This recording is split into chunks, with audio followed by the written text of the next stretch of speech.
Depuis pratiquement une semaine, il nous a été donné de constater des appréciations et interprétations de tout genre sur des affaires pendantes à la justice.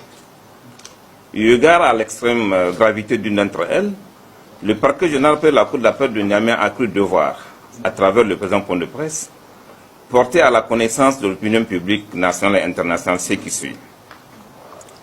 Le 29 juillet 2025, la police judiciaire était saisie d'un cas de tentative d'assassinat survenu au quartier Soré-Béné, en périphérie de la ville de Niamey. L'enquête ouverte permettait d'interpeller à Dosso, l'auteur des faits, un marabout du nom de Mohamed Noura. Ce dernier interrogé reconnaît les faits tout en livrant aux enquêteurs son mode opératoire. Il déclarait en effet qu'il est bien l'auteur de la tentative d'assassinat d'Ibrahim Ousseini. Et pire, il avoue avoir commis les faits suivants.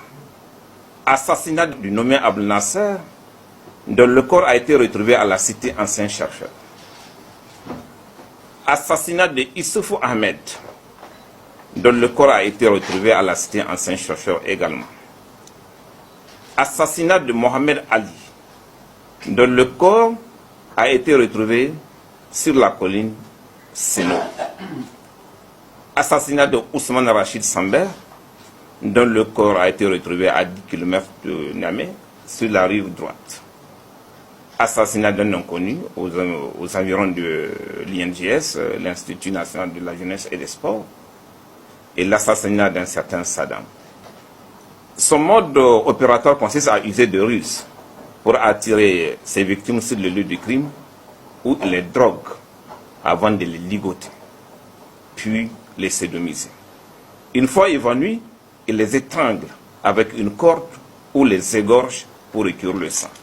Il déclarait que tous les assassinats ont été faits à des fins de sacrifice pour le compte de Ali Issa Mega et son patron Ibrahim Yakoubou, Ismaël Morou Karama, Alaji Bilia et un certain Issa Sebou Hama.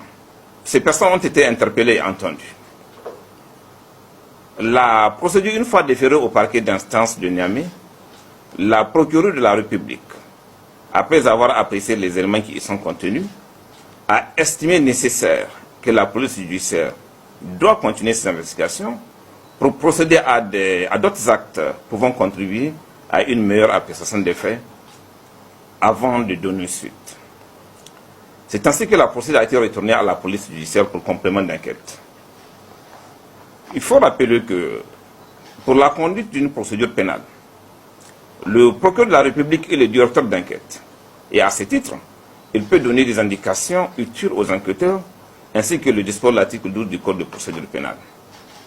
Pour cette affaire, ces injonctions purement procédurales ont été commandées par la nécessité d'établir et transmettre au parquet un procès-verbal complet qui prend en compte toutes les situations évoquées. Il est important de signaler que cela ne procède d'aucune manipulation, d'où qu'elle provienne, la procureure de la République ayant exercé son pouvoir de direction d'enquête dans le cadre d'une procédure pénale que lui confère la loi.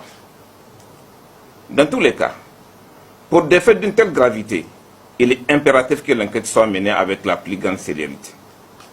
Le parquet étant le garant de l'application de la loi restera ferme à ce sujet pour que toute la lumière soit faite sur cette affaire, et ce, pour la sauvegarde des droits de tous, mis en cause et victimes.